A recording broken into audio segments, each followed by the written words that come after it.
Hello दोस्तों, मेरा नाम है अंशुल और स्वागत है आपका मेरे चैनल अंशुल सीजी में।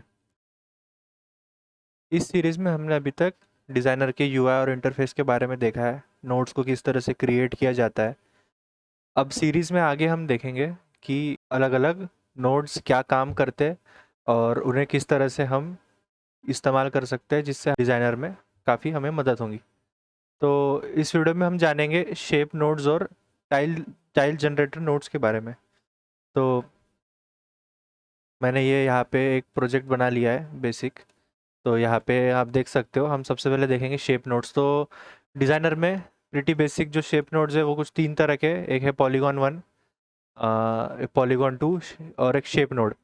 तो जैसे कि इसका नाम है पॉलीगॉन वन, तो आप समझ ही जाओगे कि ये क्या करता है।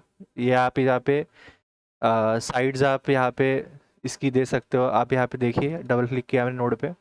इसे लाने का तरीका मैंने पिछले वीडियो में बताया था।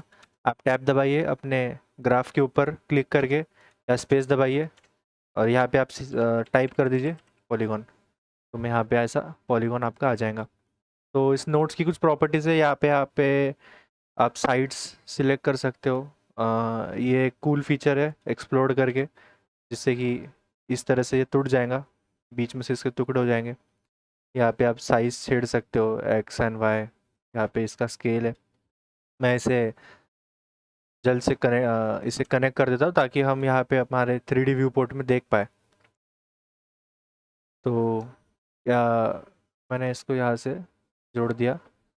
हाँ, ये मैंने कैसे किया, यहाँ मैंने शिफ्ट होल्ड किया है और मैं एक बार दबाऊंगा लेफ़्ट क्लिक, और जैसे मैंने लेफ़्ट क्लिक दबाई मैं शिफ्ट छोड़ दूंगा और मैं लेफ़्ट क्लिक मैंने बस क्लिक करा था एक बार, और फिर आप इसे ड्रैग करके या सिलेक्ट कर सकते हो।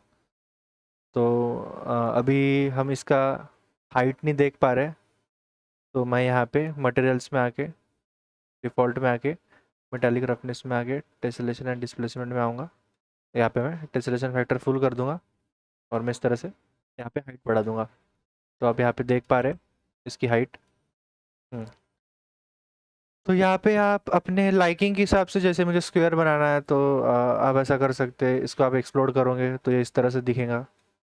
यहाँ पे आप स्केल कर सकते हो, इसे आप टाइल कर सकते हो आपकी मर्ज़ी के हिसाब से। यहाँ पे ग्रेडियंट है, जो कि आप ग्रेडियंट आप इन्वर्ट कर सकते हो इसे। ठीक है। तो बेसिकली पॉलीगॉन वन तब यूज़ होता है जब आपको पता हो कि मुझे एक सर्टेन नंबर ऑफ साइड से शुरू करना है अपने शेप्स को बनाने के लिए।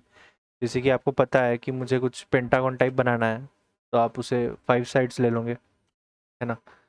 तो प्रिटी बेसिक है पॉलीगॉन वन का काम। और ये जो एक्सप्लोर करके यहाँ पे एक नोड है, ये इसमें सिर्फ पॉलीगॉन वन में आपको मिलेगा। ये आपको शेप और पॉलीगॉन टू में नहीं मिलेगा। तो हाँ, ये बात आप याद रखिए, ये बहुत कूल फीचर है। अभी हम देखते हैं पॉलीगॉन टू के बारे में। तो पॉलीगॉन टू भी कुछ सेम ही है पॉलीगॉन वन के हिसाब से। इसमें भी आप ऐसे टाइल कर सकते हो, इसमें भी आपको साइड्स मिलेंगी आपके पॉलीगॉन के हिसाब से। इसमें स्केल आप कर सकते हो आपके हिसाब से। इसमें एक फीचर एक है कि आप इसमें ग्रेडियंट जो है, या अगर आपको इस तरह से नहीं चाहिए जो कि ब्लड आउट है एजेस पे, बाय डिफ़ॉल्ट ऐसा रहेगा जो कि एक तरह से बेवल्ड आउटवर्ड्स ऐसा लगता है देख के। पर आप इसका ग्रेडियंट कम करके आप इसको एकदम शार्प बना सकते हो, या तो आप उसको थोड़ा सा इस तरह से ब्लड आउट रख देंगे जिसकी वजह से आपको एजेस स्मूथ मिलेंगी। अगर ऐसा नहीं रहता है, तो अगर ये ऐसा रहता है तो यहाँ पे आपको देखिए जो हाइट मैप से बन रहा है, तो हाइट मैप यहाँ पे थोड़ा सा नॉइजी है, तो अगर आप थोड़ा सा ब्लर कर देंगे तो वो स्मूथ हो जाएगा। और इसका एक मेन फीचर है कि जिसमें कर्व वाला ऑप्शन है, तो आप इससे कर्व कर सकते हो जो इसके एजेस रहेंगे उसको। तो यही एक फ़र्क है पॉलीगॉन वन और टू में।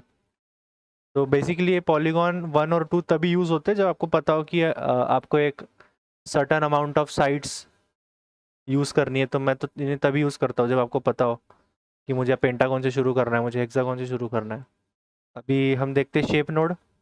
तो ये हमारा शेप नोड है। यहाँ पे आप अलग अलग शेप्स ले सकते हो। मैं थोड़ा सा स्केल कम कर दूंगा ताकि हाँ। तो यहाँ पे अलग अलग शेप्स है, जैसे कि आप यहाँ पे देख रहे हो इस डायलॉग इस लिस्ट में डिस्क है। अभी मैं जैसे स्क्रॉल करूँगा तो ये आप पूरी लिस्ट में ऊपर नीचे जा सकते हो स्क्रॉल व्हील से। आपको बस क्लिक करना है एक बार, या फिर आप स्क्रॉल व्हील से देख सकते हो। जैसे स्क्वायर है, इसमें डिस्क है, पैराबॉलॉइड है। मैं इस पर क्लिक करता हूँ। पैराबॉलॉइड भी एक तरह से डिस्क ही है, बस थोड़ा सा ब्लड आउट है, बाकी कुछ नहीं। गॉसियन है, थॉन है, पिरामिड है, ब्रिक है। तो ये सारे आपको इसमें ग्रेडेशन है। मैं टाइलिंग करता हूँ तो ये कुछ इस तरह से हो जाएगा। कूल लगता है काफ़ी।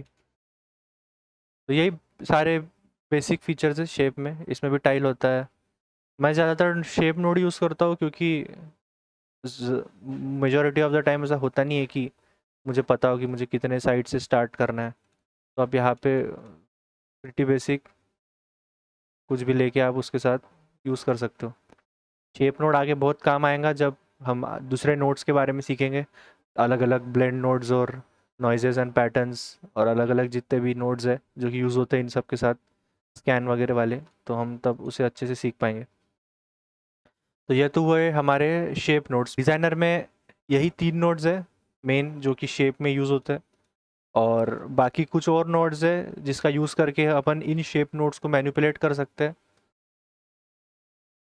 जैसे कि मैं आपको कुछ नोड्स के बारे में बताता हूँ। अगर मैंने यहाँ पे ले लिया अपना स्क्वायर ले लिया, एक नोड है जिसका नाम है अपना ट्रेपेजॉइड ट्रांसफॉर्म ग्रेस्केल। तो बेसिकली अगर मैंने इसे इनपुट दे दिया और मैं इसे लेता हूँ तो ये क्या करता है, बेसिकली ट्रेपेजॉइड के शेप के हिसाब से ये स्ट्रेच करता है अपने शेप को। तो यहाँ पे आप इंस्टेंट एक ट्रेपेजियम बना सकते हो, क्योंकि बाय बेसिक आपको ट्रेपेजियम तो ना इसमें मिलेगा ना इसमें मिलेगा, है ना।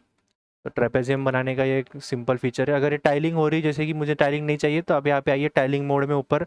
तो बाय डिफ़ॉल्ट ये एब्सोल्यूट रहेगा, क्योंकि हमने हमारे जो हमारा ग्राफ है जब हमने इसे क्रिएट किया था यहाँ पे आके, तो यहाँ पे आप आके देखेंगे तो यहाँ पे ये पेरेंट साइज़ वगैरह ये अपने पेरेंट के हिसाब से चलता है। तो यहाँ पे तो बाय डिफ़ॉल्ट ये एब्सोल्यूट पे रहेगा, रिलेटिव टू पेरेंट पे रहेगा। तो यहाँ पे मैं आके एब्सोल्यूट दबाता हूँ, और जो हॉरिजॉन्टल एंड वर्टिकल टाइलिंग है इसको मैं नो टाइलिंग कर दूंगा, तो मुझे कुछ इस तरह से मिल जाएगा। तो इस तरह से आप यूज़ कर सकते हो। जैसे ट्रेपेजियम बन गया, थोड़ा सा मुझे नीचे का पार्ट ज़्यादा चाहिए तो मैं इसे थोड़ा सा स्केल कर दूंगा इस हिसाब से थोड़ा। जैसे मैं यहाँ 2 कर देता हूँ तो मुझे इतना मिल गया, मैंने इसे ऐसा कर दिया। तो ये आप कुछ नोड्स है जिसको आप शेप नोड में डाल के इसके आप यूज़ कर सकते हो। अभी हम आगे बात करते हैं टाइलिंग नोड्स के बारे में। तो जैसे कि इसका नाम है टाइलिंग नोड्स, हमारे जैसे पहला हुआ टाइल जनरेटर। तो ये टाइल जनरेटर का काम बेसिकली इतना है कि ये टाइल करता है किसी भी शेप को जो हम इसको एज अ इनपुट देते हैं यहाँ पे, पैटर्न इनपुट। ठीक है, ये मैं ऊपर कर देता हूँ कमेंट, यहाँ लिखा है मैंने, this can be use to tile different shapes and make some cool patterns. तो हम इससे पैटर्न्स बना सकते हैं अलग अलग तरह के, जो कि हम यहाँ पे इसे फीड कर सकते हैं इस नोड में। जैसे यहाँ लिखा है पैटर्न इनपुट 1। तो ज़रूरी नहीं कि हमें इसे फीड ही करना होगा इसमें पैटर्न। अगर आप यहाँ पे आके देखेंगे तो यहाँ पे इमेज इनपुट करके ऑप्शन, अगर मैं ये दबाता हूँ इमेज इनपुट, तब मुझे यहाँ पे एक शेप देना पड़ेगा। जैसे मैं इसे कॉपी कर लेता हूँ यहाँ से, तो मैंने इसको यहाँ पे इस तरह से पैटर्न दे दिया। अब यहाँ पे जब मैं आके टाइल जनरेटर में आके मैं जब इमेज इनपुट लूँगा तो मेरा ये वाला जो शेप है ये टाइल करेगा शेप, टाइल जनरेटर उसे। तो यहाँ पे आपके पास एक सारे बेसिक ऑप्शंस है। यहाँ पे एक्स, आप यहाँ पे एक्स छेड़ सकते हो, यहाँ पे आप वाई, आपको जितना चाहिए उस हिसाब से। तो जैसे कि ये शेप तो हम बाय डिफ़ॉल्ट हम इससे भी बना सकते हैं स्क्वायर से। अगर जैसे कि आपने नोटिस किया मैंने यहाँ पे स्क्वायर लिया तो ये पूरा वाइट हो गया, क्योंकि हमारा स्केल काफ़ी ज़्यादा है तो हमें स्केल कम करना पड़ेगा। ये शेप हम यहाँ से भी बना सकते हैं। तो शेप तो ये तभी काम आता है इसको इनपुट देना जब आप कोई ऐसा अनोखा शेप बना के लाओ जो कि आप डायरेक्ट आप टाइल जनरेटर में यूज़ नहीं कर सकते, तो तब आपको काफ़ी मदद होंगी। जैसे कि हमने देखा था यहाँ पे हमने ट्रेपेजॉइड ट्रांसफॉर्म की मदद से, या मैं एक काम करता हूँ मैं यहाँ पे पॉलीगॉन 1 की मदद लेता हूँ। अब मैंने इसे पॉलीगॉन 1 दे दिया। अभी मैं इसके साइड्स कम करूँगा और मैं इसे एक्सप्लोर कर दूँगा इस तरह से। मैंने इसका स्केल भी कम कर दिया और हम जब इसे अंदर जाके देखेंगे और हम यहाँ पे इमेज इनपुट देखेंगे तो मुझे कुछ इस तरह से शेप मिलेगा। तो इस तरह के जो शेप्स होते हैं वो बेसिकली हम टाइल कर सकते हैं इस तरह के शेप्स को यहाँ पे पैटर्न इनपुट में देके।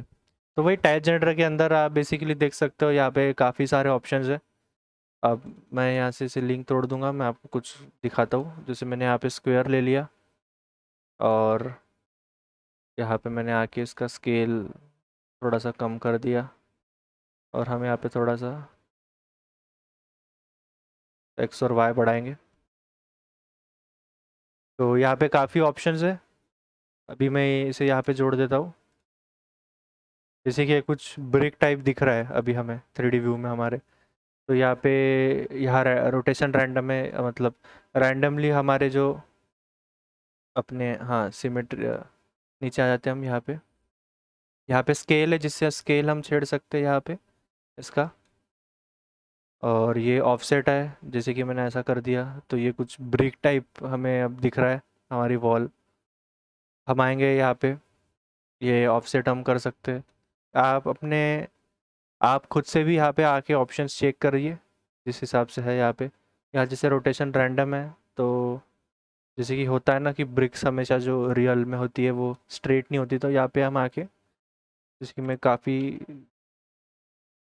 कम नंबर 0.01 हो गया, इस तरह से मैं कुछ डाल सकता हूँ। हम थोड़ा बढ़ा भी सकते हैं, इस तरह से हमें थोड़ा सा यहाँ पे वेरिएशन मिलेगा। यहाँ पे एक कूल फीचर है जो लुमिनेंस रैंडम। मैं जैसे इसे बढ़ाता हूँ, अब देखिए कि ये यहाँ पे वाइट वैल्यूज़ और ग्रे वैल्यूज़ को अपने आप असाइन कर दे रहा है। तो जो वाइट रहेगा वो ऊपर रहेगा और जो जो फिर उसके हिसाब से नीचे नीचे कलर आएंगे, जो ब्लैक रहेगा वो सबसे कम रहेगा। तो हम इस तरह से अगर कुछ मटेरियल चाहते हैं तो हम यहाँ पे देख सकते हैं। और एक क्विक टिप कि अगर आपको पूरा व्यू, आपका पूरा टाइल टेक्सचर विजिबल करना है तो आप टाइल अपने 2D व्यू में क्लिक करिए और स्पेस दबाइए, तो आपको इस तरह से पूरा अपना टेक्सचर दिखेगा। और आपकी जो टेक्सचर शीट है बेसिकली वो रेड बॉक्स के अंदर वाली, तो आप वापस स्पेस दबाओगे तो वो आपको विजिबल हो जाएंगी। तो यही सारे हैं टाइल जनरेटर के फीचर्स। आप इसमें इनपुट दे सकते हो कोई भी शेप्स का जो आपने बनाया है कस्टमाइज करके, और आप उसे टाइल करा सकते हो। अब हम देखते हैं टाइल सैम्पलर के बारे में। तो टाइल सैम्पलर प्रिटी बेसिक है। जो टाइल जनरेटर करता है सेम टाइल सैम्पलर वही चीज़ करता है, पर इसमें आप देखेंगे कि बहुत सारे आप इसमें एज अ ग्रे स्केल, आप इसमें एज अ मैप इसे इनपुट दे सकते हो। जैसे मास्क मैप हो गया, कलर मैप हो गया। तो मैं आपको दिखाता हूँ। जैसे कि मैंने एक शेप नोड ले लिया, मैं इसका स्केल कम कर देता हूँ। अभी आप देखिए यहाँ पे मैं इसे रोटेशन मैप, सबसे पहले मास्क मैप इनपुट में मैं इसे डालता हूँ। तो मैंने इसके जैसे मास्क मैप इनपुट में डाला, तो अब टाइल सैम्पलर ये करेगा कि जो इसकी वाइट वैल्यूज़ है उसको मास्क कर देगा, तो हमें सिर्फ इस मैप में हमारे सिर्फ वाइट वैल्यूज़ विजिबल होंगी। तो अभी मैंने यहाँ पे डाल तो दिया मास्क मैप इनपुट, पर मुझे कुछ दिख क्यों नहीं रहा, मास्क क्यों नहीं हुआ। तो आपको नीचे आना पड़ेगा उसके लिए। यहाँ पे एक ऑप्शन रहता है मास्क मैप थ्रेशोल्ड, आपको इसे बढ़ाना पड़ेगा। तो जैसे मैंने ये किया, अब देखिए आपको सिर्फ वही वैल्यूज़ विजिबल हो रही है जो कि यहाँ पे वाइट है, तो वो मास्क हो गया। तो जब आपको पता है कि मुझे बहुत सारे मैप्स यूज़ करने हैं और मुझे यहाँ पे जैसे मास्क मैप इनपुट डालना है, मुझे रोटेशन मैप भी डालना है, डिस्प्लेसमेंट मैप का भी इस्तेमाल है, मुझे एक पैटर्न भी बनाना है जो कि मैं अपने कस्टमाइज शेप से बनाऊंगा, उसको टाइल करूंगा, तो आप टाइल सैम्पलर यूज़ करिए। नहीं तो सेम चीज़ें टाइल जनरेटर में भी होती है जो कि टाइल सैम्पलर में होती है, तो कोई मतलब नहीं टाइल सैम्पलर यूज़ करके। अगर आप सिर्फ पैटर्न वन, जैसे कि आप सिर्फ ये पैटर्न यूज़ करोगे कोई एक, तो कोई मतलब नहीं यूज़ करके टाइल सैम्पलर, क्योंकि tile generator specifically, tile generator जो है वो काफ़ी चीप है as compare to tile sampler. क्योंकि इन्हें आप यहाँ पे देख सकते हैं कि इसे सिर्फ 0.42 मिली सेकेंड्स लगे कंप्यूट होने, और टाइल सैम्पलर को लग रहा है 36.3 मिली सेकेंड्स। तो टाइल सैम्पलर काफ़ी रिसोर्स कंज्यूमिंग है। प्रॉब्लम के कारण आपको ये दिख नहीं रहा है कि इसे कितना टाइम लग रहा है कंप्यूट होने, तो आप यहाँ पे आइए आई बटन में, डिस्प्ले नोड, डिस्प्ले टाइमिंग जो है, हाँ, आप इसे ऑन कर दीजिए अगर ऑफ होगा तो। तो इस बात का ध्यान रखिए गाइस कि अगर आपको ज़्यादा ज़्यादा मैप्स यूज़ करने हैं आपको एज ए इनपुट, और आपको टाइल भी करना है, आपको मास्क भी करना है कोई वैल्यू उसकी, और आपको रोटेट भी करना है, जैसे कि मैंने अभी इसी पार्ट को अगर मैंने यहाँ रोटेशन मैप इनपुट में डाला, जैसे कि आप देखिए, तो अब मैं यहाँ पे आऊँगा नीचे रोटेशन में, इसे क्लिक करता हूँ। अगर मैं यहाँ पे आऊँगा रोटेशन वाले सेक्शन में, रोटेशन रैंडम मैंने किया है, मैप मल्टीप्लायर किया। हाँ, तो इस तरह से जब आपको डिफरेंट डिफरेंट मैप्स यूज़ करने हो तो आप टाइल सैम्पलर यूज़ करिए, तब टाइल जनरेटर यूज़ करने की कोई ज़रूरत नहीं। और याद रखिए अगर ज़्यादा मैप्स आप यूज़ कर रहे हो तो ही टाइल सैम्पलर आप यूज़ करिए, क्योंकि इसका कंप्यूट टाइम काफ़ी ज़्यादा है। हाँ, तो आप देखिए अभी मैंने जिस मास्क हटा दिया और अब मैंने इसे रोटेशन मैप इनपुट में डाला, तो ये उसी पार्ट्स को रोटेट करेगा जो कि इस वाइट बॉक्स के अंदर है, जो कि मास्क हो रहे हैं। तो यहाँ पे अगर मैंने शेप नोड में जाके, जैसे कि यहाँ पे मैं क्लिक करता हूँ गाइस, और मैंने बस सिंगल क्लिक किया तो मैं इस नोड के पैरामीटर को यहाँ पे छेड़ पाऊँगा। आपको डबल क्लिक करना पड़ेगा अगर आपको उस नोड को व्यू करना है अपने 2D व्यू पोर्ट में। अगर आप उसे सिर्फ यूज़ करना चाहते हैं, जैसे मुझे अभी ये सिलेक्ट करके मैं यहाँ पे सिलेक्ट करके यहाँ पे मैं पैटर्न चेंज करूँगा ताकि मुझे दिखे। जैसे मैंने यहाँ पे डिस ले लिया, तो अभी ये उस उतनी पार्ट को डिस के हिसाब से मास्क कर रहा है और उसी को रोटेट कर रहा है। पैराबॉलॉइड लिया तो वैसा, अब बेल लूँगा तो ऐसा। तो यही इस तरह से टाइल सैम्पलर वर्क करता है। आपको ज़्यादा से ज़्यादा मैप्स यूज़ करने हैं आप तभी इसका यूज़ करिए, नहीं तो टाइल जनरेटर भी सारा आपका काम कर देगा। यही थे गाइस कुछ नोड्स जो कि आपके शेप नोड्स है और टाइलिंग नोड्स है जो कि आपको यूज़ होंगे। अब से हम इस सीरीज़ में नोड्स के बारे में देखेंगे और आगे हम अलग अलग नोड्स के बारे में सीखेंगे, जैसे कि ब्लेंड नोड्स हो गए। आप यहाँ पे आके देख सकते हैं अपने लाइब्रेरी में कौन कौन से नोड्स है। जैसे कि अब यहाँ पे आएंगे कुछ फंक्शन नोड्स, यहाँ पे हम जैसे नॉइजेस है अलग अलग, तो हम इसके बारे में आगे जानेंगे, कुछ ब्लेंड नोड्स के बारे में, कुछ नॉइजेस के बारे में। जैसे कि हमने दो चीज़ों को ब्लेंड करके हम कोई नई चीज़ बना सकते हैं, है ना। तो हम उसके बारे में आगे की वीडियो में जानेंगे। तो गाइस मिलता हूँ मैं आपसे अगली वीडियो में, तब तक के लिए goodbye and keep learning.